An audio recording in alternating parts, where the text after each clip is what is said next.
Welcome to Legacy Conversations, a channel where we preserve military memories and history. Hello, Internet. Once again, I'm excited. I've got the 7 Met people here, and they're special. They're really special people. And this one is called Chris Lordan, or Lordan. He says he might be Lordan. It depends on whether he's Irish or not. And so anyway, to make a long story short, I'm going to introduce him to you now. And I must also warn you, like always, the people are building here at the hotel, so if there's a noise in the background, man, I can't help that. We work around it. It's one of those things. He's also going to talk about his mate, the late Hugo Maria, who we recorded. Wonderful man. I really clicked with him. I was deeply shocked when I found out a few days later that he passed. It's in God's hands. It's not us. These things happen. The good thing what comes out of that, if anything good can come out of such a thing, guys, come and talk to me. Don't waste time. I don't care if you were a chef, 7 Met, paratrooper, and even a speed cop. Come and talk to us and tell me your story before it's too late. But Chris, man, thank you for coming. And I have to tell you people, we were struggling here. The man has a lovely place somewhere. And of course, Eskom did its best to do us in. And he tells me he's fully aware of that leopard thing there behind him. And it was not capable of attacking him. So if all people can just relax. But Chris, where did it start, man? What happened? Did you go to the army like the rest of us, recruited?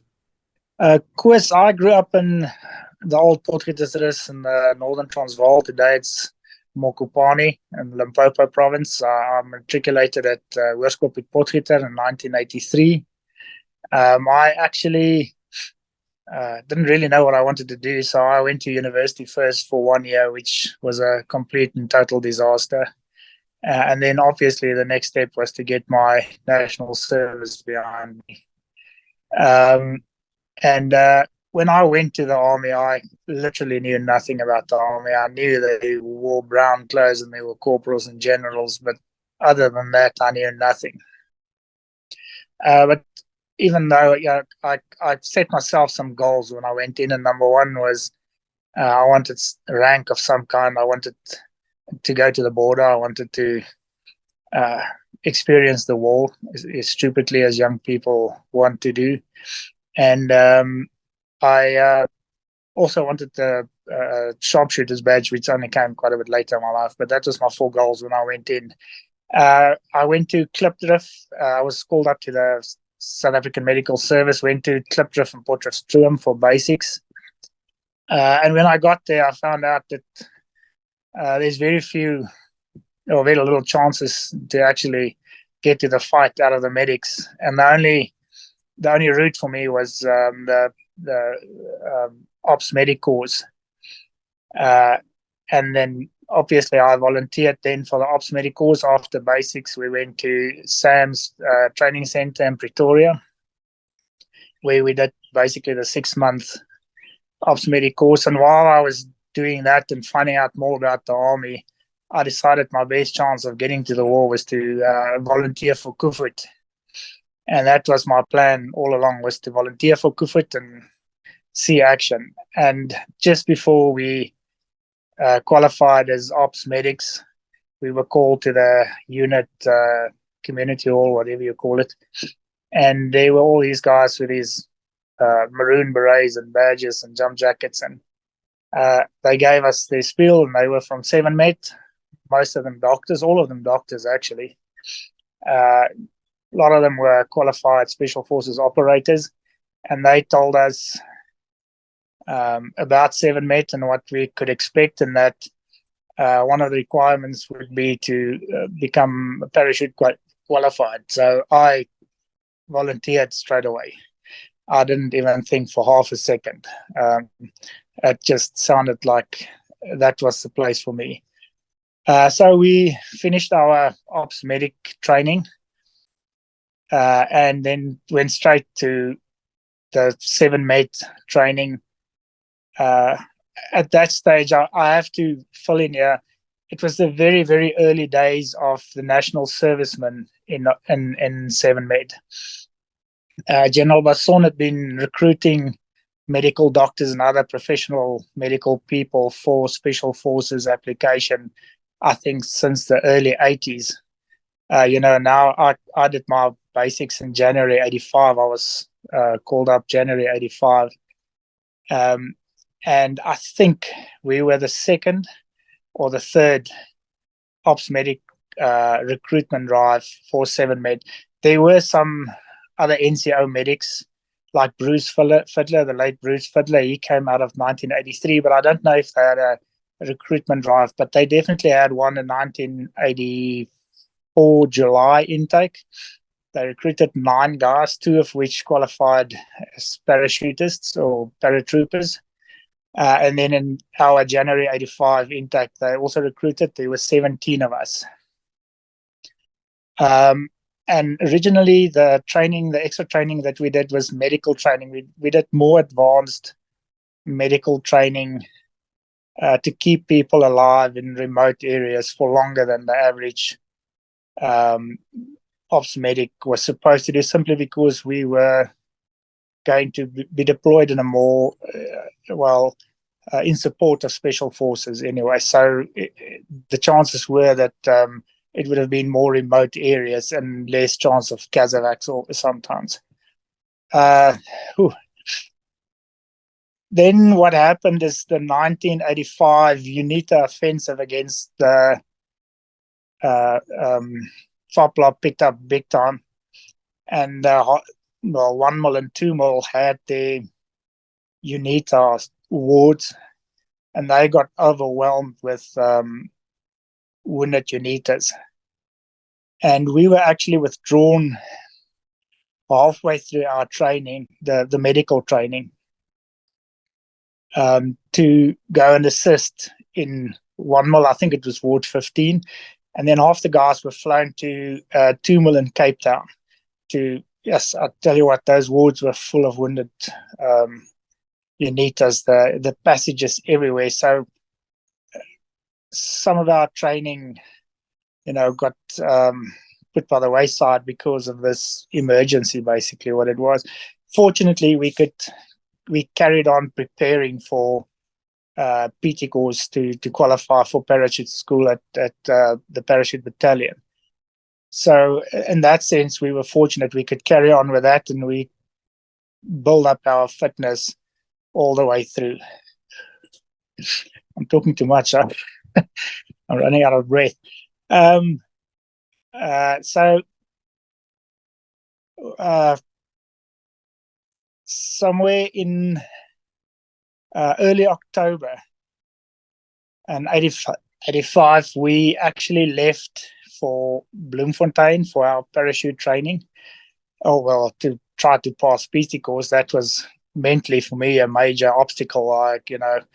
The night before we left, the 7-Med unit held a braai for us, and the doctors, they were all Special Forces qualified medical doctors, asked every individual of us whether we think we would make it or not, and obviously everybody said yes. And then the one major told us, you don't want to be negative, but only of the 17 of us, it would be luckiest if 3 or 4 of us came back with wings.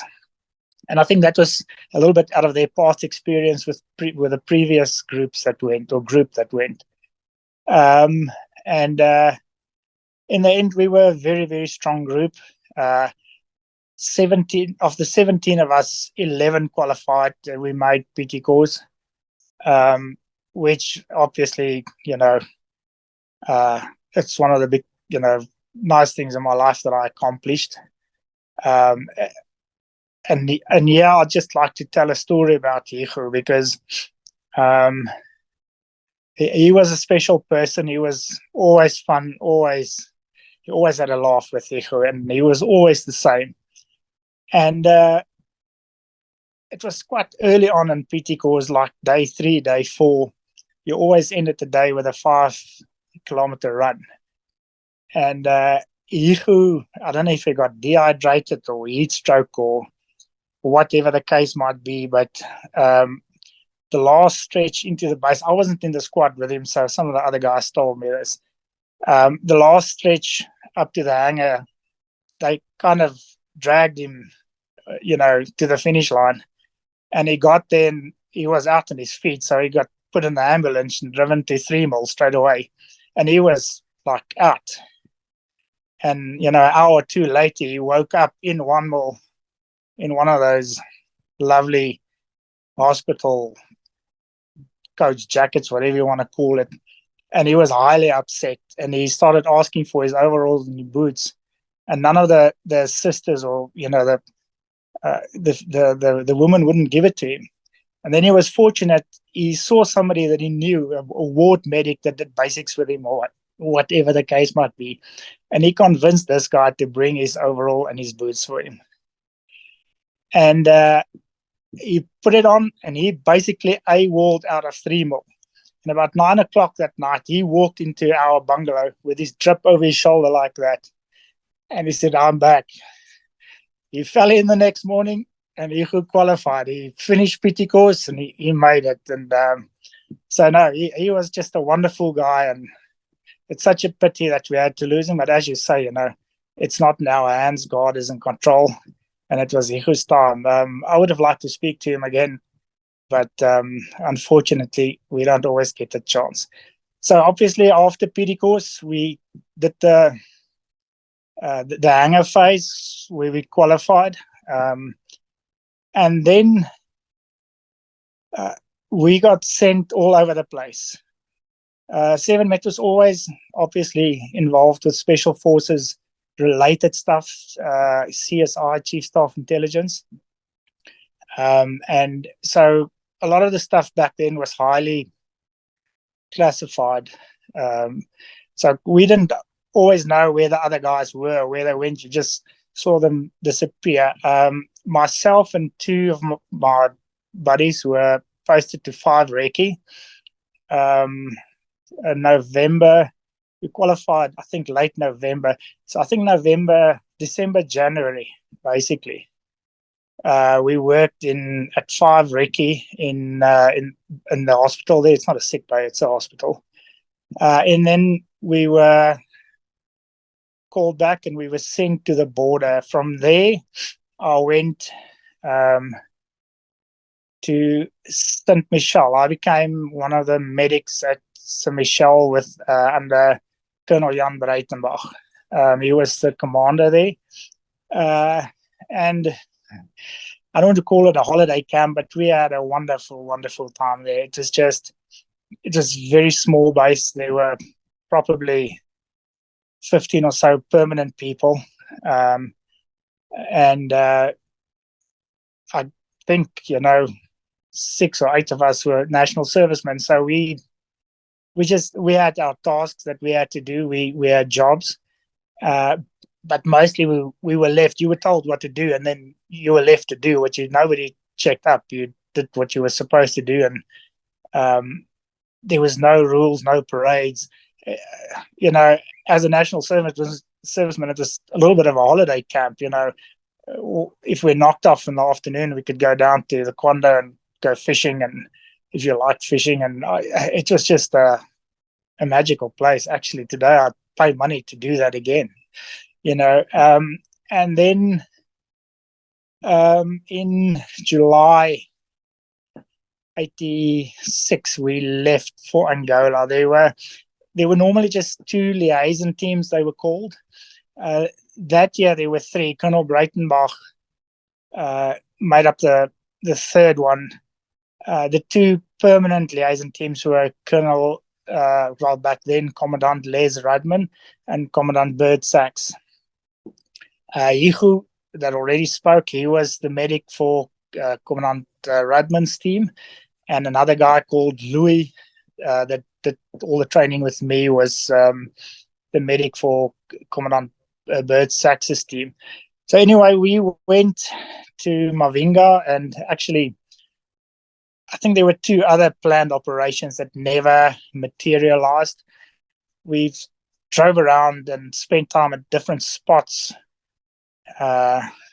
around Mavinga. I'm just going to call it around Mavinga.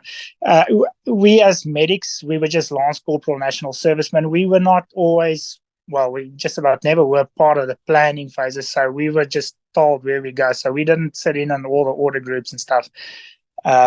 So I don't have all the detail about exactly where we went and what the plans were. One of the attacks that we actually prepared for, where we trained UNITA, the UNITA soldiers to for a night attack, fire and movement at night, and trying to get them to shoot less than 45 degrees into the air. But that got cancelled.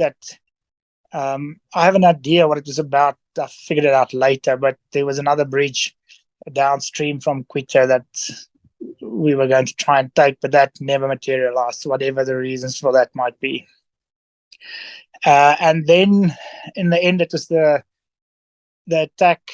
There were no real South African infantry or mechanized infantry involved. It was all UNITA with South African artillery, G5s and MRLs that were going to do an attack on Quito Carnival with the three liaison teams involved with UNITA fighting forces. If I remember correctly, it was there were three facets to the attack. The number one was I think Commandant Rudman did that one with a ground shot, and there were some Sabre Unimox with 106 guns. They were going to do a diversionary attack. I think it's the 7th Brigade. It's one of the single-digit brigades, 6th, 7th, 8th Brigade, which was the only brigade, I think, that was on the eastern side of the Quito River at that side. And I think that's the attack that Hiku spoke about. And then the other facet was Commandant Bert Sax's team. They were going to try to get to the Quito Bridge, to blow the bridge, which was also a pretty hairy affair, I think, for them. Obviously, it didn't materialize because there were many efforts to blow that bridge, and that effort, I think, from 4 Recce was the closest to real damage that was done to the bridge by attacking forces apart from artillery and stuff. And then I think we were with UNITA's 3rd Semi-Regular Battalion. And we actually crossed the Quito River south of Quito. And they were going to attack, they did attack the town from the west. There was some delays. I think the attack went in 2 days late, but nevertheless, we crossed the river and went there, and we were never supposed to really get involved with the fighting. We always had a bit of a UNITA screen protecting us around us. So we walked in. What I have to add here is the day before, the late afternoon before the attack went in, the MRLs and the G5s let rip, and they bombed the living daylights out of Quito Carnival. And amongst other things, they hit an ammo dump, which was very spectacular to see it. We were a long ways off, but it was a spectacular sight to see that. So anyway, we crossed the river, and it was supposed to be a first light attack, but like often in the military things, and with UNITA especially, everything was late. So we only, as the liaison team, only crossed basically at first light the next morning. And we walked in, and we weren't that far from Quito because we were, memory now, 40 years later, we were close to Quito on the high ground south of Quito, probably mid-morning. And that's basically the only interesting parts of my war stories. Is that we stopped there to quickly brew coffee and have a bite to eat. There was, I think, 7 or 8 of us. There was one artillery lieutenant, but he was a forward observation officer. He actually left us there with a UNITA protection element to go and call in artillery. So we lost contact with him, and we were sitting brewing coffee, and Colonel Breitenbach walked away from the group where we were, and not far, we could see him still. It was pretty relatively thick bush where we were in, and he walked away like 50 meters, whatever, and he stood there, and the next moment he came jogging back. And as he got close to up, he just said, saddle up, and everybody saddled up, and we took off. We took off at quite a run. And basically what happened is, the UNITA was a guerrilla force. They didn't have the capability of fighting the heavy armor of FAPLA. And when the tanks started up and started approaching, UNITA disappeared. And instead of us being behind the UNITA screen, we were suddenly, there was nobody between us and the tanks. And I think the colonel heard the tanks, and that's why he went away. So they never got close to us. We were never really threatened by them as an immediate threat, but we ran for quite a long time, and they lobbed some mortars in the general direction of the retreat, and we had to hit the deck a few times with a few bombs that came pretty close to us. That's that. We slowing down when we started overtaking the first UNITAs. The UNITAs that were at the back. The moment you overtook the UNITAs, the danger was not very close anymore. So, and then just another two things. The only battle casualty that I actually came across was we were quite far by then from whatever threat there was facing us, and everybody was walking, and UNITA was spread out over a wide area. And I came across a lot of those UNITA soldiers were very young, and this kid had part of his wrist blown away. I don't know how it happened, because I can't remember bombs falling close to us, but it was a pretty fresh wound, and there was not much we can do for him except, it wasn't bleeding much. So we just put a bomb bandage on and put a splint in. There was a doctor with us. He wasn't a 7 med doctor, Doc Steve. I found the guy, but he came over straight away and helped me, and we just stabilized the wrist, and the UNITA medics took him over from there, and we never saw him again. But by then we were quite thirsty, and I just had two water bottles with me, and my one was empty already. And I told the doc, I said, there's a little stream. It's like a small little maramba with a crystal clear small stream running down the middle. I told him there's water in this little maramba. If you want me to fill up a water bottle, give me a water bottle. And he opened his water bottle and gave it to me. And when I got to that water, I just went down on my knee, and I pushed them both down into the water and basically filled them. But then the next moment, I just saw the UNITAs coming past me at speed. And I didn't even, I just jumped up and I ran, and there was a big tree. And I ran up to the tree, and as I stood behind the tree, a MiG came and it banged above us. And this is a sight that I'll never in my life forget. He banged away from me, so I couldn't see the pilot, but it was so low, it felt like I could stick out my hand and touch it, and I saw the bombs and the rockets and stuff at the bottom. So that to me was basically my combat experience in Angola. And we crossed the river, went back. We actually stayed next to the river there with the UNITAs for 2 or 3 days, and then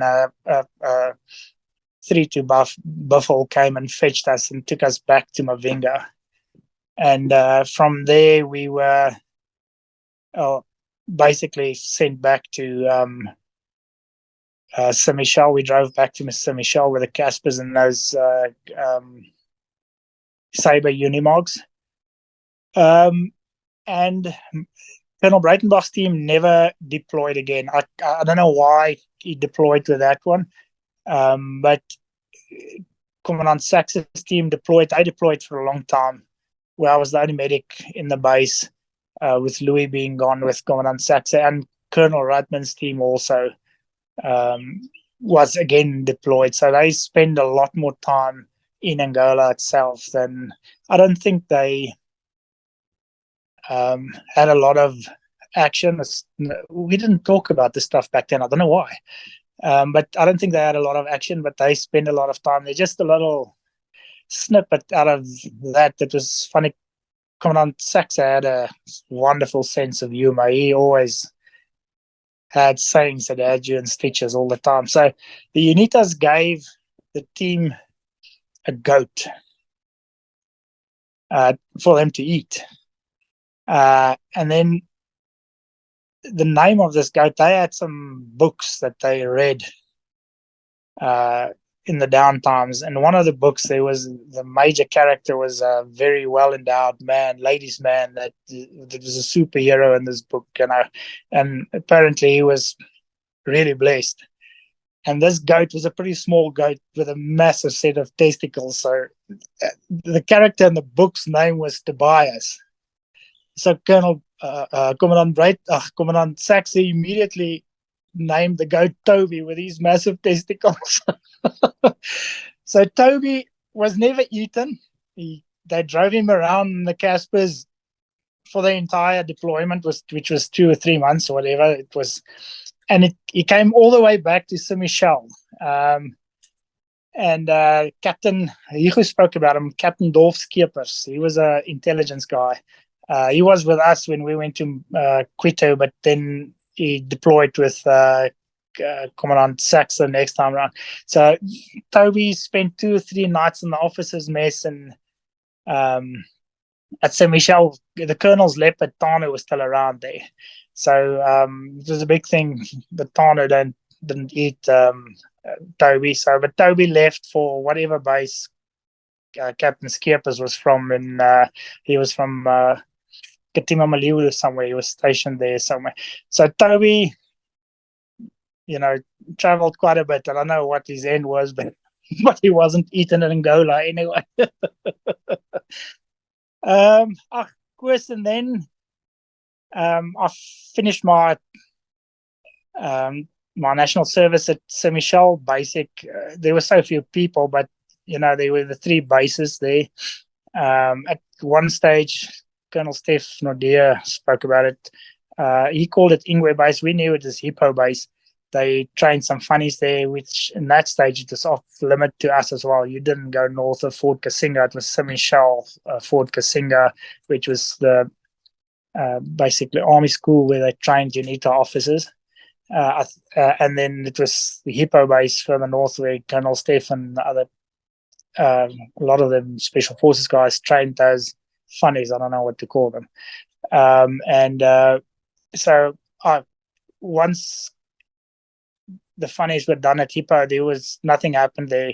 I slept there sometimes to take care of the base, but that wasn't often. But so we had our duties, sick bay duties at Fort Kasinga and Fort Saint Michel. And then the colonel liked to build things. He found out I could weld, so actually did more welding than medical stuff. Once he found out that I know how to handle a welder, we built a boat store, and he got a container that we turned into a sick bay with welded up the shelves and stuff. So the colonel liked to build stuff. So, and when he figured out I could use my hands, I did quite a bit of that stuff. So I finished out my national service, and then after that I did a few other things. In between, I studied in Bloemfontein. I worked in the Kruger National Park for a short time. I tried to become a professional hunter in Zimbabwe, which didn't work out at all, seeing that I was not a citizen of Zimbabwe. And I never really stopped thinking about the army, to be honest. And I actually went back. I joined short service in the early 90s. And I went back with a express purpose to go and do special forces selection, and I did try, and I didn't make it. And then I moved on in life. And there's not a whole lot that I can tell you about. I was in a few deployments in that period that I was there, but there was obviously the war was over, and that's part of the reason why I didn't push through with the army. The war had changed, and I didn't feel like the new war in the townships. I did some of that, and I really did not enjoy that part of it. We just about every night we went out. We were never in a firefight, but we got sniped at just about every day that we went out. It's just in those times when there was the big friction between Inkatha and the ANC. Self-defense units, is that what they were called back then, the SDUs in Inkatha. And so I really didn't enjoy that aspect of it, and I decided that the days of the army that I remembered it from my national service days were gone, and I decided not to pursue it, and got into the life that I am now, and I'm still doing this. So no question, that's about my story. It's there's not a whole lot more I can say about that. Well, I enjoy listening to you guys. You did mention you became a sharpshooter. What No, happened? Koos, you know what? I actually talk about the unit a little bit. There was the training of the of the guys that came after. It's the structure of the training in 7 Met became much better than when we did it. They when I went back, when I joined short service 91, 92, I think, somewhere there was a Major Kutsia and some Sergeant Major Stander were in charge of the training, and the levels of training were just very good. And Sergeant Major Stander, when we weren't deployed, would pull us in as assistant instructors, and it's on one of those training exercises with the troops that I managed to shoot. I can't even remember tabel. What did they call it in English? And I shot well enough to earn my sharpshooter's badge. I never, with the ops medics training, there wasn't enough time for what they wanted to do, and time was wasted on certain stuff. When we did the original ops medic training, 6 weeks was spent training us as drivers. Obviously, we had to drive the Unimog ambulance and the Runkels, the Mfezis, the armored ambulances. And for a lot of guys, I think the 6 weeks weren't long enough because they couldn't drive when they got to the army. But when I got there, I could drive big trucks and stuff. So, and I think the instructors figured out which guys could drive and which not. And I was one of the guys that could drive. So I had a lot of downtime in that 6 weeks because I could drive, So, and they spent the time on the guys that couldn't drive. So as ops medic training, that was a little bit of a waste, in the sense that I felt I could have learned other stuff during that time. But the system is a system, and they had to cater for the worst in the system. So, but we didn't spend all that much time on the shooting range as ops medics, and my rifle that I had back then really didn't shoot well. I'm a reasonable shot, I guess, but I never got close to getting my skid bulky as a national service when I got it when I went back short service. So but then I had time to sort out my own rifle. It's just a whole different situation. Yeah, I have to ask you about this parachute course, because I do know that it's one hell of a PT course before you even get to parachute training. But there's a lot of people who perhaps don't quite understand what happened during that PT phase. I mean, because you people are supremely fit young men, you are wanting that parachute wings, and yet only 11 out of 17 would go through. So what happens? What does the bats do to you there? Koos, just to give you a little bit of perspective, I don't have the numbers of the people. It was an open course, so us medics were there. There was a very big contingent of the engineers, the sappers from, I think, Bethlehem. They had a pretty good record as well from previous PT courses, but they must have been at least a platoon. And then people from artillery and intelligence, and there were one or two guys that was on the special forces cycle that just, well, they didn't do the PT course, they just did the jump course, so I could leave them out. Koos, I think when we fell in, for some reason, all PT courses started on a Monday, then Monday, Tuesday, Wednesday, Friday, Saturday and Sunday you're supposed to, well, you were supposed to have off, and then again Monday to Friday. Friday is glamour day when you finish and qualify. No, that's not glamour day. The next day is glamour day, I think. We must have been between 180, 120, 200. I think that fell in for the PT test on a Tuesday morning. We started on a Tuesday. And the first morning after the PT test, there was 5 or 6 squads. So that must have been between 150 and 180 people that started PT course. The next numbers that I have, and this is pretty accurate. On the morning of the 4th day, there were 68 of us left of that group. And after the 68, 64 finished PT course. The 4 guys that fell off all had injuries. I think one of the medics, I think Andrew Brown, one of the medics really injured his knee. I think he's one of the 4 guys that fell off. So that first 3 days is just pure hell. You start with what they call warm-up periods, just golf course. When we did it, it rained, it was cold, buddy PT, and just... I don't like to swear, but the Afrikaans word for that was opvolg PT.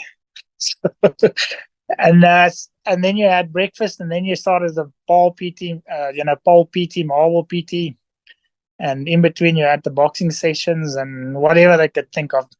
But most of the guys, and I think that's why the PT course changed in the end, is just about everybody that fell off in the first 3 days. We had the first 2 days. Every second day, your instructors would change.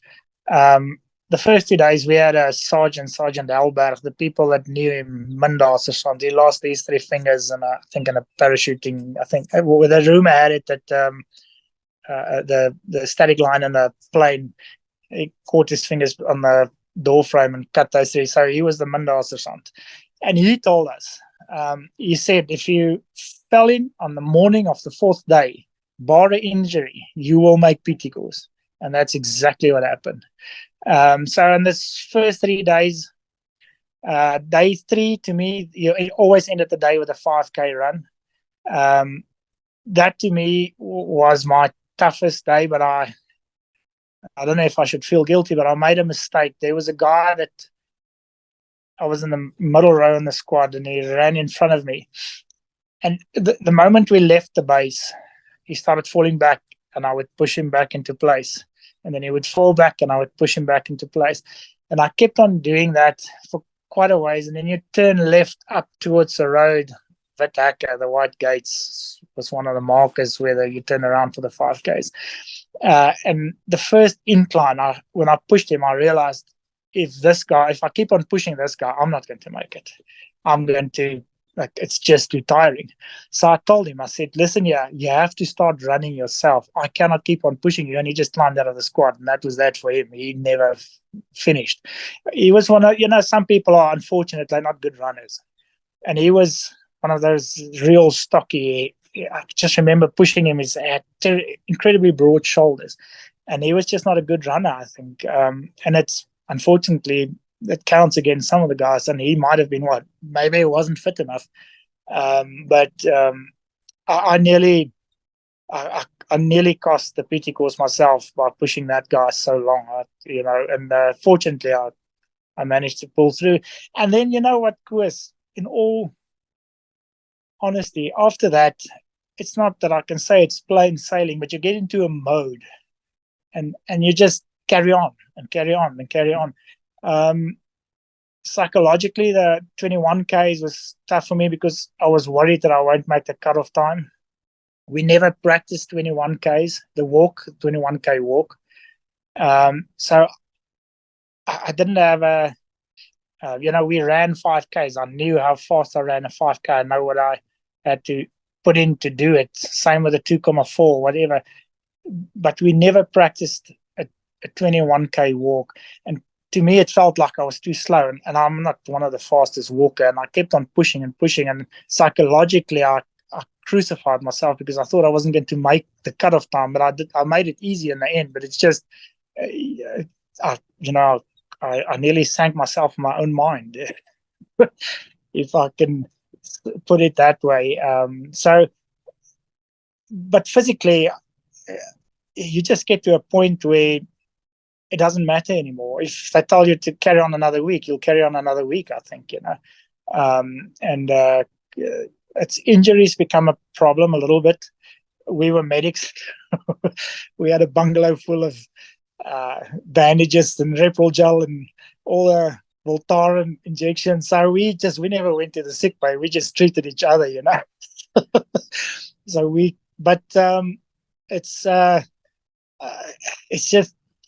tough. The good Lord, I think, gave us the ability to forget how bad things were when they happened to you.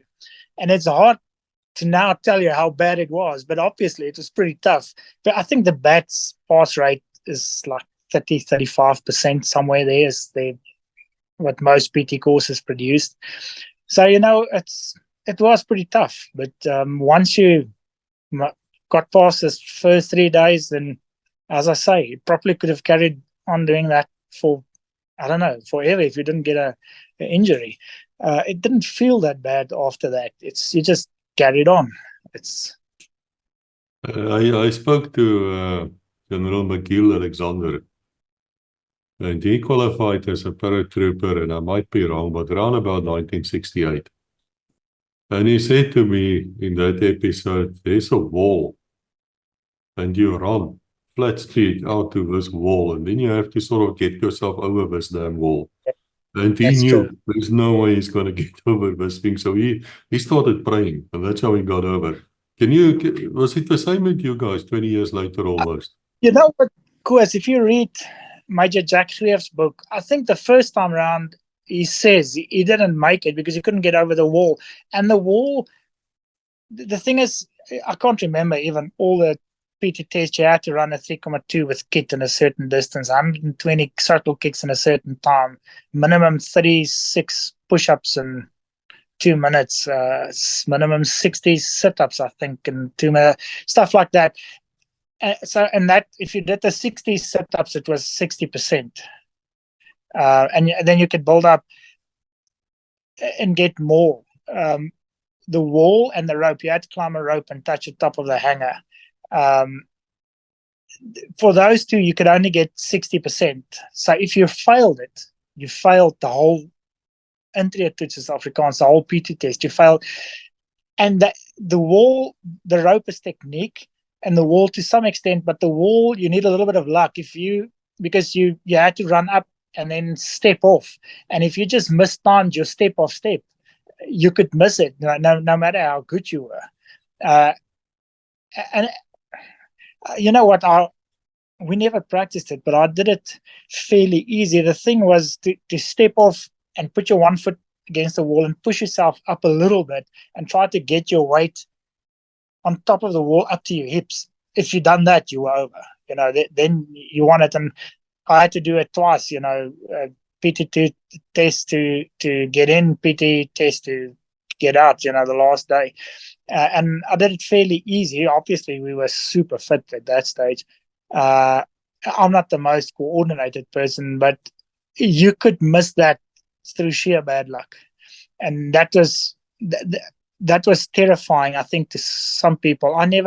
I kind of block myself with stuff like that. I just go for it, and then if it works, it works. If it doesn't, it doesn't. So, but yes, the wall is I think there's a lot of guys that would have made it if they made the wall. And as I say, bad luck can make you not make the wall. If you mistime that step off step, then you're not going to get over. So it is, in retrospect, a weird exercise or test to have played such a big role in the whole thing, because it's really bad luck could have made you not make it, and that's just to start PT course, that you don't even get a chance to prove the rest. So that I don't know if they took it out with the new PT course, but that was a weird one in my opinion. Someone said to me, these instructors, they are professionally dreadful. Is that true? Or are they more kind and fatherly, like trying to get you through, but how were they? Personality-wise, this Sergeant Helberg he hammered you, make no mistake. He was, but he did it with a smile. And he was nice and he cracked jokes. But if you messed up, then he grabbed you and, he ran you through the mall. But then the next day, he was the big terror for us, was a staff Koos. He never smiled. He just looked mean all the time. There was no fun about him when he was your instructor. But it's personality. It's and the one is not easier than the other one. It's just you're just more scared of the one than the other one. So that staff host he was one of the. There was a corporal from Lille, a very tall guy on the 21Ks. You're not allowed to run, and I told you, to me it felt like I was walking too slow. And I started jogging, and he called, "You're not allowed to jog on the run, on the walk."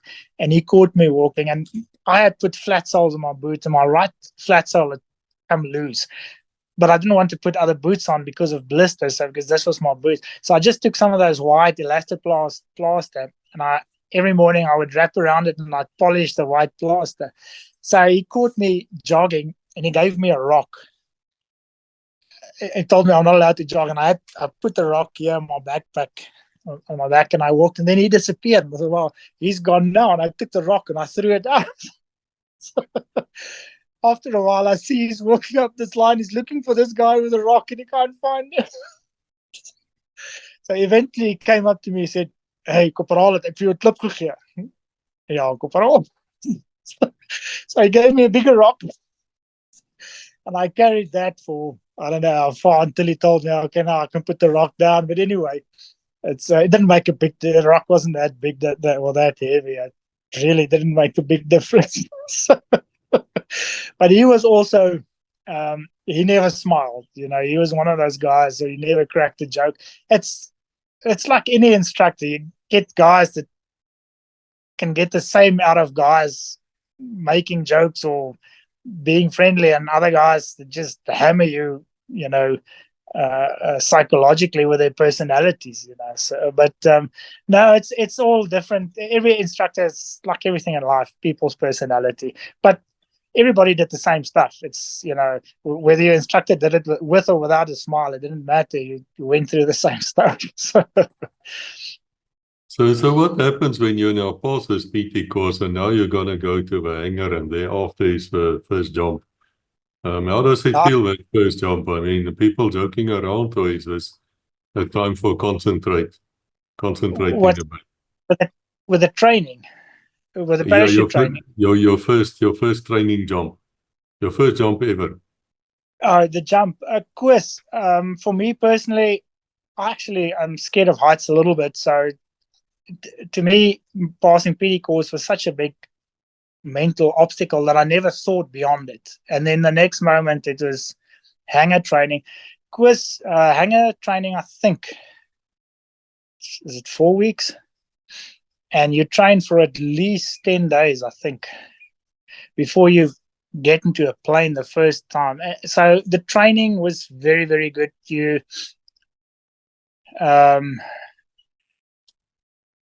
Long time to think back now and remember. All the drills in the plane, how you M-plane and then go to your position, sit down, then the drills checking the parachutes, then the shuffling to the door, 1 2 1 2, and then out the plane, and your drills in the air, and then drills getting ready to land. The most important part is how you land. That's the crux of the whole matter. So most of the time is spent on, basically the word is accessing your drift and then adjusting. You turn your feet, and the first parachute you jump with those unsteerable pumpkins, we just pull down on one of the lift webs to try and steer it in a different way. So if you were drifting backwards, and you had to set your feet off to land to the back. And I think the majority of the time goes into preparing you to land properly, because that's the dangerous part, is, well, injury wise, to get to do well is how to land. And then obviously the different emergency drills if your chute doesn't open properly, whether if you your rigging lines twist up, how to get out of that, how to handle your reserve chute and stuff like that. So, but and that's what you do. Koos, I tell you what, it's hard for me to remember the sequence of stuff. A lot of time was spent preparing, practicing how to land. They had the structure in the hangar, the big mats on the floor, and then they would hoist you up and swing you. You were like in a parachute harness, and they would swing you in, different directions, left to right, front to back, whatever.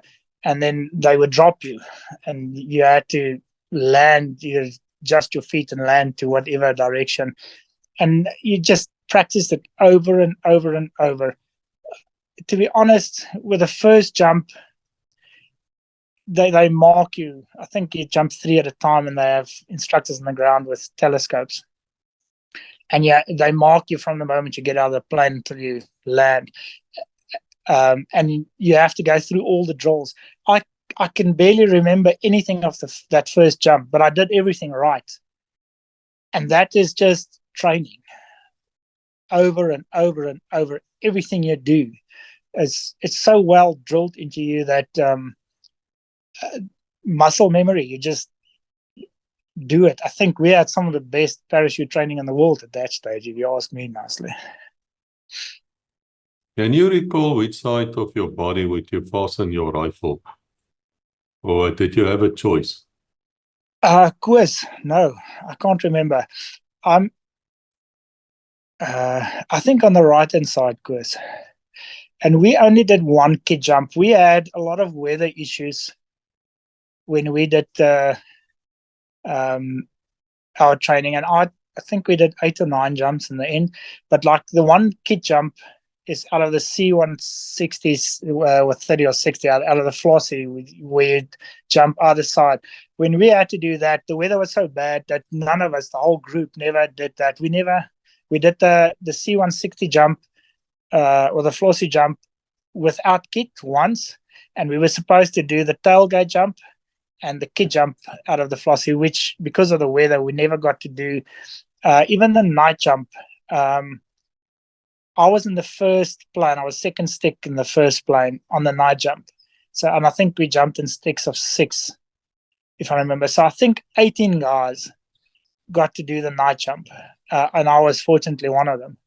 And then the second plane, the guys were actually approaching the DZ, and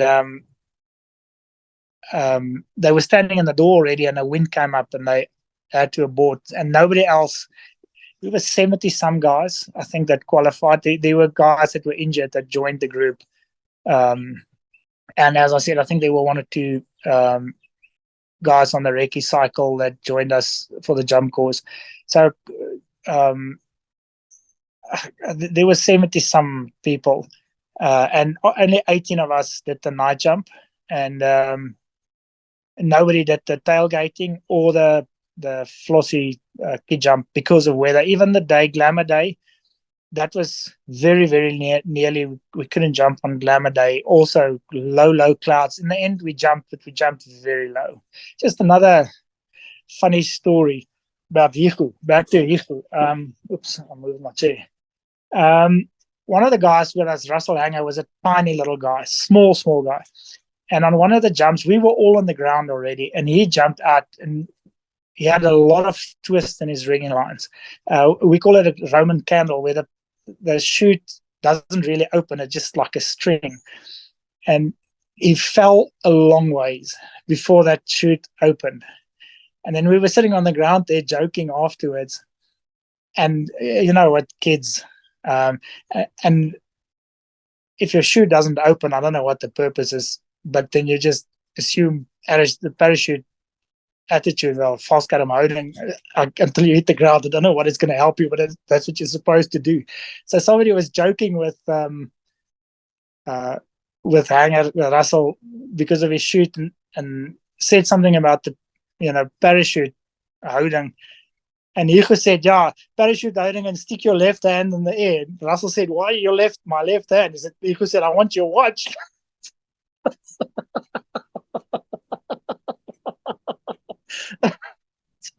Hugo always had something to say that was funny. He was a super nice guy. The world is poorer without Hugo in it. That's for sure. And we always just, had a laugh around him. Well, I heard the story about the medics. And I don't know if it's true, but perhaps you can tell me, or somebody will in the future. But they say if your mate is lying down there wounded, and the best way to get him to live is to ask for his girlfriend's telephone number and tell him he's not going to make it. Is that true? Koos, I don't know. I've never got to that situation, but I guess it's pretty good motivation. But to hang on a little while. Yeah.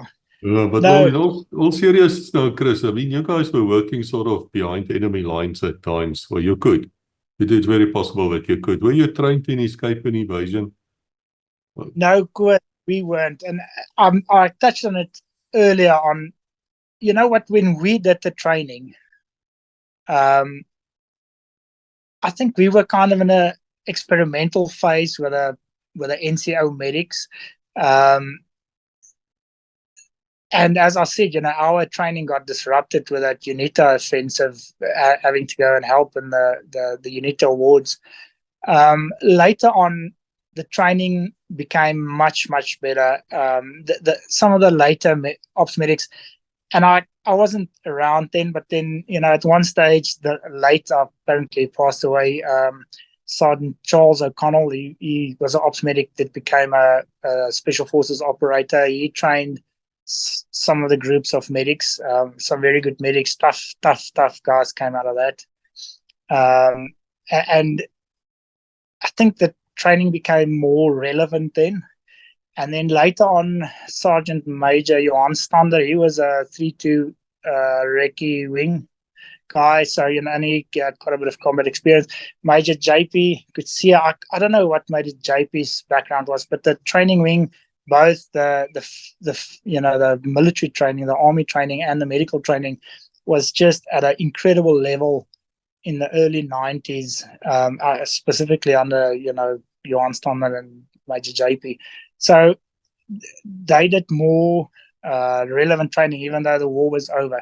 As I said, I think it was kind of a new idea to recruit the medics. They needed medics. Bruce Fiddler, I know from one of your conversations, he was recruited because he nearly made Special Forces. He nearly became a Special Forces operator. He was kicked off in minor tactics, I think. And then one of the recce doctors saw him and recruited him. And before that, I don't know where the medics came from. Apparently there was a NCO recruitment drive in 83. I know nothing about that. Then 84, July was the first national service recruitment that I know, and then it was us. And after that, it was steady. And then it just became more. Well, the unit only became, 7 Met was only constituted in 1987, and then things started changing. We fell under Special Forces directly. The headquarters was at Spes there at Swartkoop Park. We still wore the maroon beret, the Special Forces beret with a medic badge. And then after 87, it was reverted back to the Surgeon General.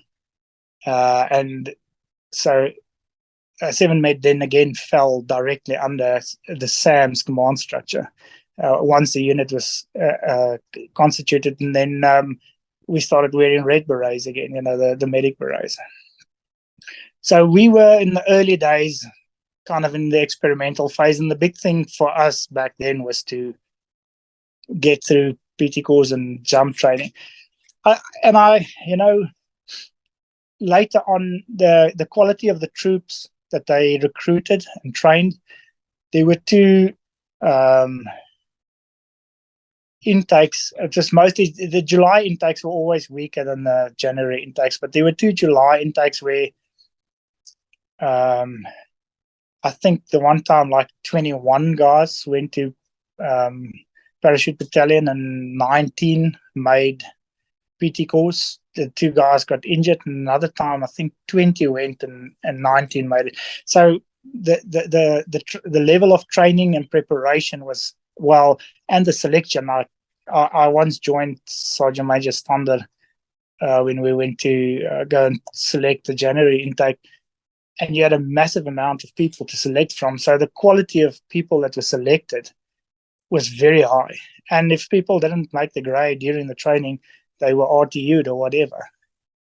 So only the best stayed behind, and some of those guys were incredibly well trained. Yeah, we will make an episode on Bruce Fiddler. For those of you who don't know, he's a Norris Crook soldier. Very brave man. Very, very brave. We're going to speak about him as we're going to speak about Igu too. We'll get some people together to talk about them, both being late. But what I want to ask you here is,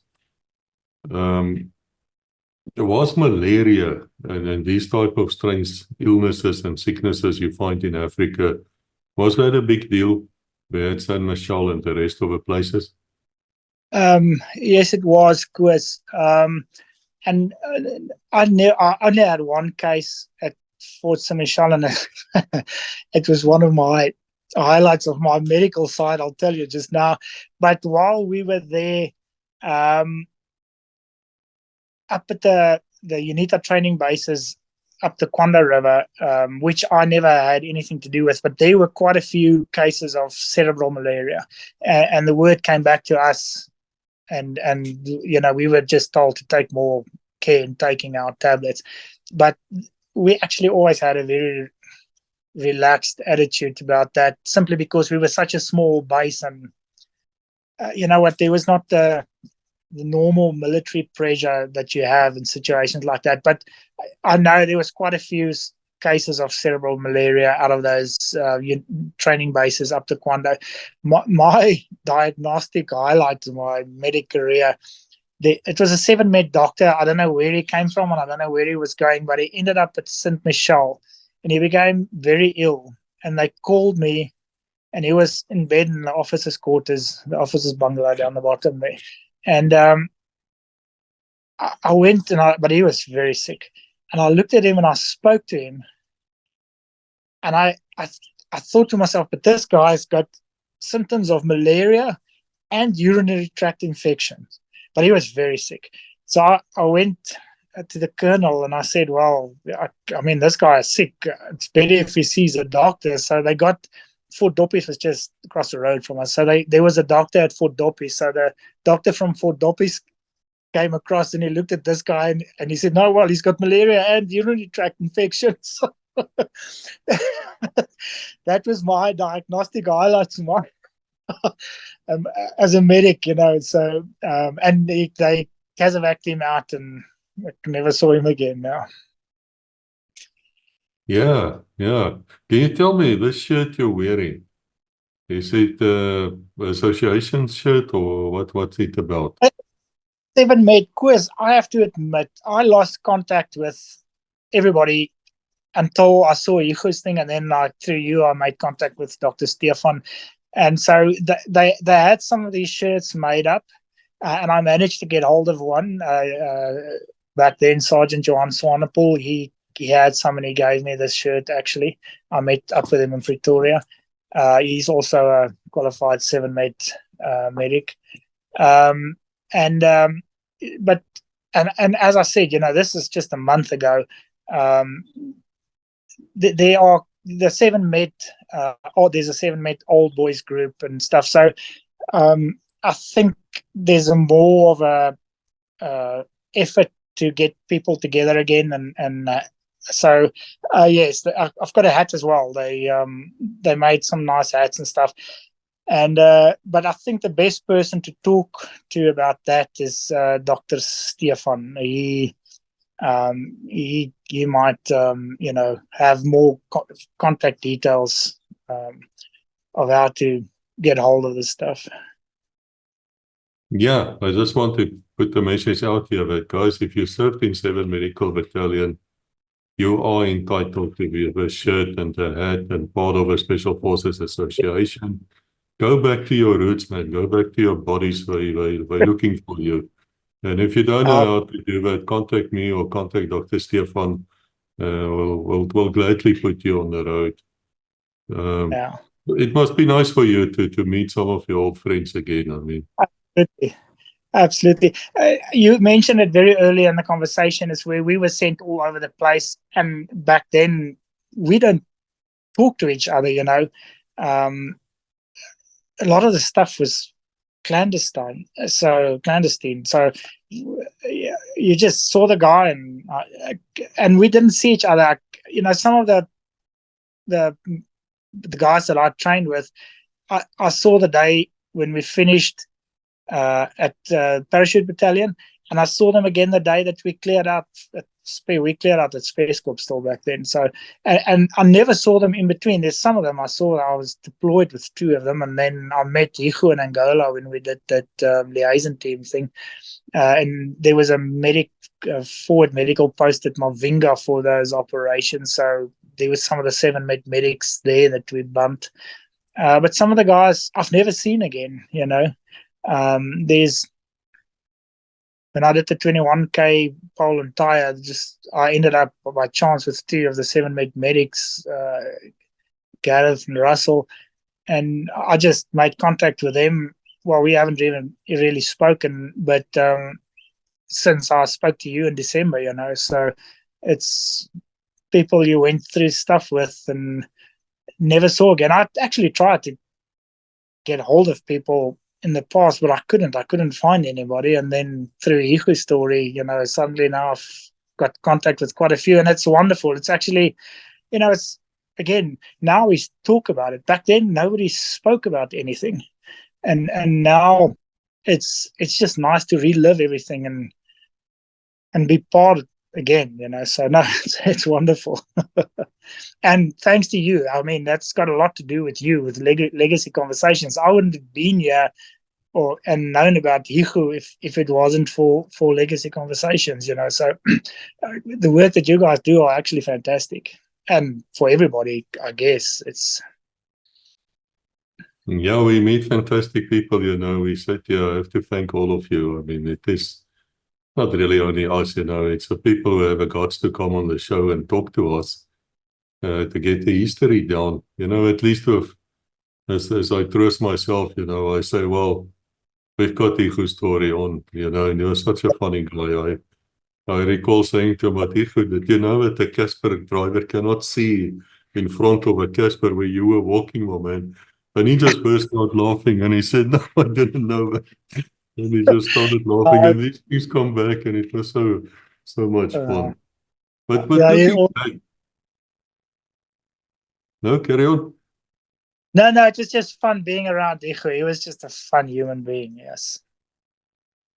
Yeah, no, he was. He struck me as a man which life just couldn't get down, He would be one of those guys like a rubber duck, He just comes up and down. Doesn't matter what you do to him. But looking back now, do you have any advice for a youngster who is standing here and wants, listening perhaps in the future, he wants to be a Special Forces medic? Any advice for him besides getting extremely fit and then even more fit? Yes. That's the main part, is to get fit enough. Koos, and then you know what? I never got beyond the pre-selection at Special Forces, but you have to be mentally prepared to go places that you didn't even know existed. And to be honest, if you fail, you're one of the majority of the population, you know. And it depends on how you fail. I have to admit, I was undercooked when I went for fitness wise for Special Forces, and I nearly made it, but I also ended up in hospital. But and that's just pre-selection. That's not even getting to the real bad stuff. So it's not undoable. That's well, I cannot give advice on Special Forces selection and training because I've never been there.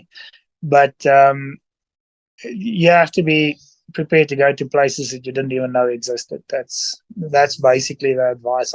You have to be fit, but your mind must be you must be prepared to do it. The thing is with Parachute Battalion, PT Koos, I think, as I said before, I think their pass rate is 30 to 35%. A lot more people, I think, will make it if they thought they didn't have the choice. If it was just a army oppie, that's what you do, you know. But because you have the choice, that's what you have to figure out for yourself. Do you really want to do it? Yes, Chris, I'm not the biggest in school. You know, I was very small and I couldn't compete with my age group at all. I was very small. And I think if you ask the people that went to school with me, if they had to pick somebody out of our group that did something like I did, I would have been one of the last people they picked. But that's just a matter of mind over matter. You must just decide whether you want to do it. One of the guys that was in my class in high school actually became a Special Forces operator. But and again, he wasn't one of the mean guys, you know. He was pretty tough and strong, but he wasn't one of the big shots in school. But I mean, he's a big shot now. It's not many people that can say they did that, you know. So no, it's just get as fit as you can, and then get a little bit fitter, and then just put your mind in the right gear and go for it. Decide whether you want to do it or not. And you know, Special Forces, especially if you don't make it, it's I don't want to say it's not a failure, but you're one of many. You know, it's not the end of the world because there's not many that make it. No, that's very true. I mean, I have a privilege to speak to these people, and they come over as such nice people. Yes. And then suddenly you see they switch on. It's like, whoop, they change. And I saw that especially with audience James Taker in his episodes. He would just change like that. Even my friend SB Forever, they would just whoop. They change like that, and then you see this, I don't want to call them an animal but there's something else coming out of them, which makes them very different. And 95% of the people will not make it. End of story. There's no shame. That's what they say to me. No. They say, Chris, no shame whatsoever if you couldn't make it. Many of them say, well, there were times when they wanted to give up and somebody, you know, just grabbed them by the shoulder or just said, come on, ons gaan. And yeah, it's tough. It's really, really tough. But you know what, Chris, these guys that go through all that, they do the whole thing, and then at the end of minor tactics, they're told that, you know, there's a character flaw, they're not acceptable. You know, that I think must be devastating. That to me would be devastating if you're not. And I know people that happened to. So It's I think that must be tough, but not to make selection. There's not many people that make that. So, Yeah, it's a funny thing when I think in Stefan Rawlins' episode, but I might be wrong, there's so many of them. Somebody made a comment where he asked about whether the 3-2 battalion recce wing guys are the same as, let's say, the recce's, or as he called them, genuine special forces or something. And so I asked him a question, and I think we'll make an episode about that. And it was Doustein and Jack Greef, and I believe Frans van Dijk, the three of them wrote me long passages in reply of what they think of a question, which, and basically they said something there like, it's not only the physical thing, there's psychologists and medical people who also observe you all the time. And then they add all the things into a database, and then it comes out, and only after that can you know whether you passed or not. So you might have, as I understand it, put your mood at the instructor 5-6 weeks ago in a moment of weakness, and they just think that they can get to you. They can work on you. They will get you to break. And then the guy is benched, is thrown off. Even if he made all the tests, even if he passes small tactics, he still will not become part of special forces. you know what? I read a lot. Neil Reynolds, that I'm the Enemy, I think is his book. He's one of the guys I think that did the whole cycle, everything, and then told that he wasn't special forces material. As Bruce Fiddler, there's another example that just before the finish line was told that he, for whatever reason, we won't know because we're not the people. But so I think the 3-2 guys, well, no, I have to put this differently. Special forces operators are selected for a different purpose. They have to operate under different conditions than what was ever expected of the 3-2 guys. Not, I wish I could have gone through the 3-2 recce training. I think I would have liked it, but it's they were selected and trained for different purposes. I think that's the long and the short of it. The story is it was not the same purpose. Well, this was indeed fascinating. I say to all of you people out here, whenever a guy say to me, quiz 15 minutes, perhaps not 20 minutes. I know, hour and 20 minutes later, we come to the end like we right now. He's laughing there in the background. Cannot believe what I just said. True, huh, Chris? That's very true. What you thought. As I said, of war stories, I have that one operation where we went to Kwitu and back, and a few incidents took place, but there was no serious stuff, so there's a lot of guys with a lot of combat experience that actually need to come and tell these stories if they want to. The main reason why I wanted to talk to you was Ihu. I wanted to tell that story of the Ihu eyeballing out of 3 mil and getting back onto PT Koos. That's really the main reason. And I decided to talk more about the unit, then 7 Met was a very a special unit, and also because we were so involved with special forces operations and back then chief staff intelligence stuff, people didn't know about us. It's so 7 Met's pretty, and it's a small unit. It's a very small unit. Even later on, when I went back, and that was after the Bush War, we were sometimes deployed as in civilian capacities, and even in my time, I know some of the professionals especially were deployed in civilian capacities in weird places. Some of them I wasn't even supposed to know about, but one of your doctors that you spoke to that in the Comores, it's just when we did that UNITA Ward 15 during the 85 offensive, when we were pulled off the training to go and assist in the wards, there was a some high official from the Comores in one of the private rooms in Ward 15. And we had no idea what he was doing there, why, but he was there, So, and now we start hearing there's a lot of stuff going on that we didn't know about back then. So. Yeah, no, that's very true. I even spoke, I think it was one of your commanders, Colonel Benstein. And I don't know if the episodes will be out by the time you people watching here. But he was talking, he was in Israel, because during the first Gulf War, he was scared of Scud missiles arriving in Israel with biological warfare, warheads, poisoning everybody. And so the embassy there had to take precautions, and he was when the guy, as a doctor, he went over with all these things, and he told a fantastic story about it.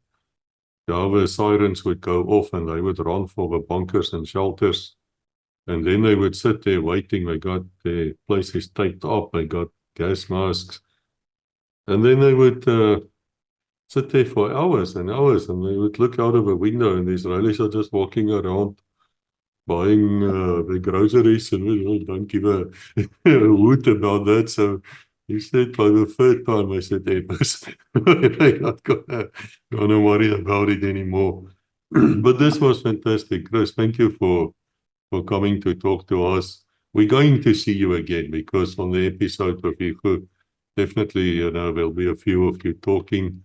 Same with Fiddler, Bruce. We're going to make that one too. And I say to all of you guys here out there, guys, come and talk to us. Please don't keep quiet. You don't know what's going to happen tomorrow, man. You don't even know what's going to happen 10 minutes after you stop listening here. We don't know. It's not in our hands. We're at a certain age, and we're not that young and fit men anymore. The old heart is working overtime, and the other organs are perhaps have taken a few punches during life. So come and talk to us before it's too late. And as we always say at Legacy, to you, until we meet again, God bless. Thank you, Koos. Same to you.